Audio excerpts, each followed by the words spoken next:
बिस्मिल्लाहिर्रहमानिर्रहीम। स्टूडेंट्स, आज हम 9th class chemistry chapter number 4 ठीक है, इसका पहला लेक्चर हम आज देखेंगे।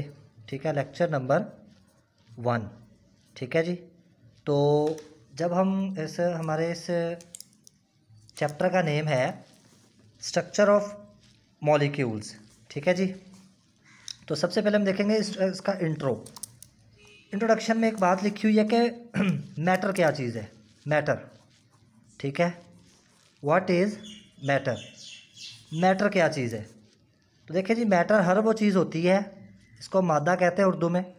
मैटर हर वो चीज़ है जो कि जगह घेरती है और मैस रखती है। यानी मैटर, इसकी डेफिनेशन करेंगे, everything that occupy space and having mass, that is called matter.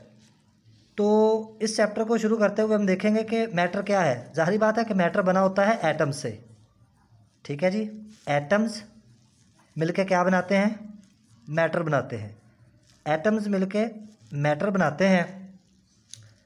तो ज़ाहिर बात है कि जब हम बात करते हैं कि एटम्स, तो एटम के सब एटॉमिक पार्टिकल्स होते हैं, इलेक्ट्रॉन, प्रोटॉन और न्यूट्रॉन्स वगैरह। ठीक है। तो एटम्स आपस में किस तरह से जुड़ के रहते हैं, या कोई एक एलिमेंट जो है वो दूसरे एलिमेंट के साथ जो मिलता है तो कैसे जुड़ के रहता है। ठीक है। हम कहते हैं कि why do atoms react. Atom react कैसे करते हैं। ठीक है। तो क्वेश्चन आता है इस टॉपिक में, यहाँ पे इंट्रो में, first of all, Y do atoms react. ठीक है, कि एटम्स रिएक्ट क्यों करते हैं। ठीक है जी। तो इसका फर्स्ट ऑफ ऑल आपने आंसर करना है कि एटम जो है वो रिएक्ट इसलिए करते हैं कि वो अपने आप को स्टेबल करना चाहते हैं। ठीक है। Atoms do react for their stability, वो अपने आप को स्टेबल करना चाहते हैं। ठीक है। तो ज़ाहिर बात है, जब ये रिएक्ट करेंगे इनके दरमियान कोई ना कोई फोर्स क्रिएट होगी। तो वो जो फोर्स क्रिएट होगी उसे हम कहते हैं केमिकल फोर्स। Chemical force. ठीक है जी। तो दो एटम जब आपस में जुड़ते हैं तो वो जिस फोर्स के ज़रिए जुड़ते हैं हम उस फोर्स को कहते हैं कि ये केमिकल फोर्स है। ठीक है।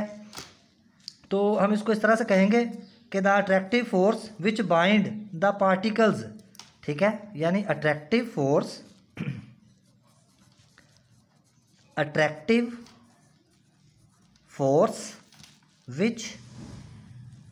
विच बाइंड, यानी जो कि जोड़ के रखती है ना, विच बाइंड द पार्टिकल्स। ठीक है, विच बाइंड द पार्टिकल्स। तो पार्टिकल्स कौन से हो सकते हैं? आयन भी हो सकता है, आयन्स भी हो सकते हैं, ये एटम भी हो सकते हैं ये। ठीक है जी, एटम्स, या फिर ये मॉलिक्यूल्स हो सकते हैं, मॉलिक्यूल्स। ठीक है, जो कि इनको आपस में जोड़ के रखती है टुगेदर। क्या? Together is called chemical force. The attractive force which bind the particles, यानी कौन कौन से? Ions, atoms, molecules together is called chemical force. अब ये बांड क्यों बनाते हैं, इस चीज़ का आंसर हम देखते हैं। हम कहते हैं कि वाई डू एटम्स रिएक्ट। तो atoms combine with each other to form bond because they want to decrease their energy and to get stability.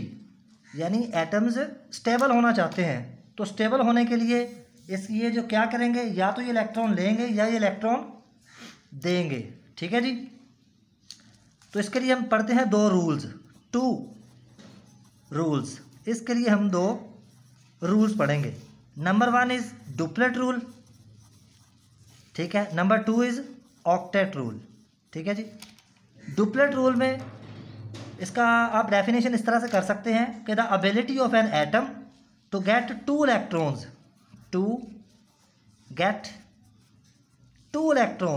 ठीक है, electrons, to get 2 electrons in valence shell. यानी डुप्लेट रूल में to get 2 electrons in valence shell is called duplet rule. और octet में हम definition करेंगे the ability of an atom to get 8 electrons, to get 8 यानी 8 electrons, कहाँ पे? In its valence shell, that is called octet rule. तो atom जो है वो बॉन्ड बनाते हैं या तो डुप्लेट रूल कंप्लीट करने के लिए या फिर ऑक्टेट रूल कंप्लीट करने के लिए। ठीक है जी। नेक्स्ट हमारा जो टॉपिक होगा वो होगा टाइप्स ऑफ केमिकल बॉन्ड, वो इंशाल्लाह अगले वीडियो लेक्चर में डिस्कस करेंगे। अल्लाह।